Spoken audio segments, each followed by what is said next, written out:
My background in Lehi and my connection to Lehi is that I'm a 7th generation Lehi kid. So for work, I manage the central bank office just down the street here on Lehi, Maine. Kind of a requirement, I guess, to date the daughter then, right? I guess, hey, if you're going to do this, we want you involved. Well, yeah. So tell me, how that's been to be a part of something for so long. Yeah, so the rodeo has been such a long-standing tradition in the community, and for so long, and we were able to get connected with Frontier Rodeo, and they agreed to partner with us and be our stock contractor, and they're, the long-standing stock contractor of the year, and are just fantastic to work for. And that was a real game changer for us also, because the Lehi Rodeo, every rodeo kind of tries to distinguish itself. Sure. You might have bought the whole seat, but you only need the edge. To where these last couple of years, we've been sold out before we could even get tickets to Kohler's and Macy's, and we just haven't. Everybody was more than willing and just jumped right in to make it happen. A lot of people ask us, how come we don't participate with alcohol and some of these big sponsors? Sure. And it's not even a consideration. We don't want any of that. That's not the crowd that we want. That's that's not the rodeo that we want to be. Tell me what you specifically do. So I'm one of the board members. So I have a committee that works with me. My specific assignments are, we do a cowboy hospitality area where we feed the contestants each night. That's kind of our main role, and we have great sponsors there. And that first night I stood there with the drone company owner, and that first image came up, and I thought, oh, wow, that's a lot bigger than I thought it was. And so when we talked about doing the drone show, there was some discussion, well, do we do it after the motorcycles? Yeah. Could we do it in that space of time? We had a lot of people who mentioned how great it was that weren't at the rodeo, how cool it was to see just from wherever they were. There's no music, there's no announcer, it's just cowboys doing what cowboys do. It's 100% volunteer. There's nobody that's making any money on this thing. It's everybody's donating time and talent and all those things. Well, yeah, because again, we do want. It makes sense. You're 7th generation. You've been here long time, right? And so you do have a lot of connections and stuff like that. A lot of people, I guess, move in, from other places, right? The more that you put yourself out there, the more connected you feel. Hey, if you want to feel part of the community, get involved. That's probably the best advice there, right? Vote for Jared, Yeah.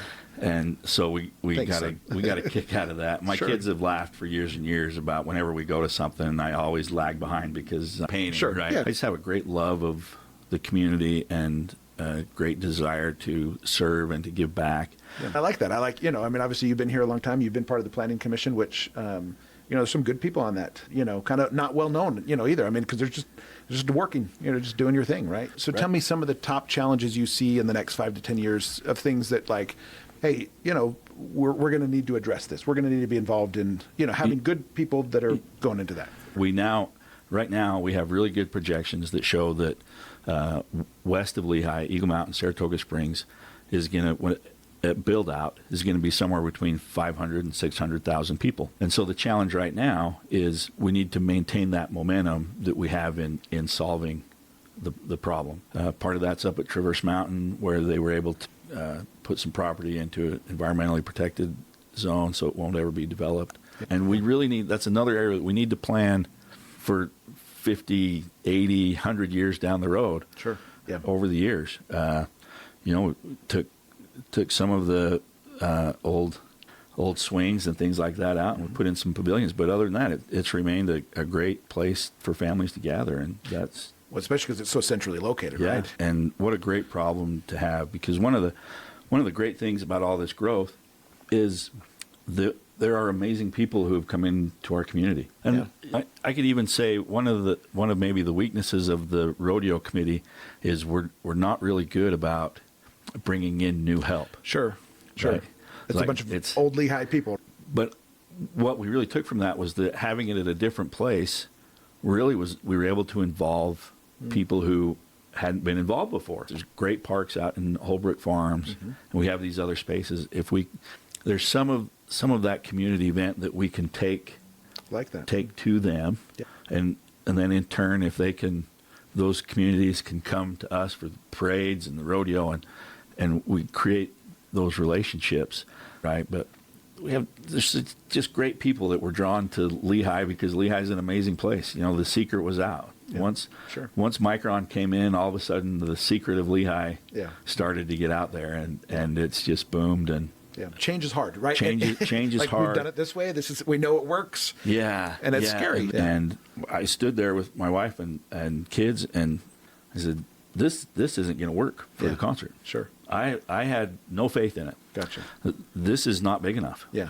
But then when we went and we're there, and I stood on the stage giving away the guitar, and I'm looking, thinking, this is way more people than you get at Wines Park. It's been such a great adventure for us to be out and meet with people and talk with people and hear their concerns. Hey, we want you to come serve on the historical preservation committee. I was like, yeah, sounds great.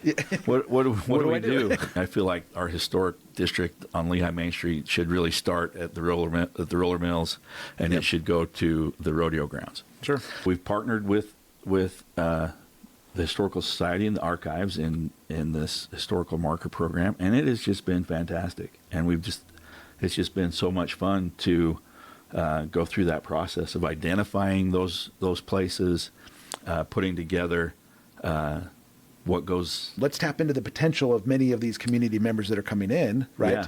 Because again, that's what makes a community is, hey, you have a talent here, you have a talent here. Let's make something better together. She created a committee, and she reached out into the community and found people who were willing to help. And I think there's a lot of places to be involved, a lot of things to do. I think a lot of committees are different things to do. It's some that take a lot of time, like maybe the Planning Commission, and others that take far less time. I guess. The last thing that I want anybody to say at my funeral is that he was a banker. My legacy, I just want my kids and grandkids, great-grandkids, when they hear about me, to hear about the guy who served his community, who served in the church. If I don't win in the election, I'm not going away. I can tell you have a love for Lehi, love for the community, love for what you do, and whether that's, like you said, banking or, rodeo or Lehi Historical. I mean, again, you're involved in so many things, and frankly, a good example to. And there's so many other people that give in the community, whether it's at one of the schools or in some way, or being a coach, or there's so many different ways to be involved in the community and to give back. But a lot of times they won't, and you really have to kind of push your way in, if you will, to be able to serve. We're all just doing our best to try to make the world a better place. Yeah. In whatever part of the vineyard we're at, right?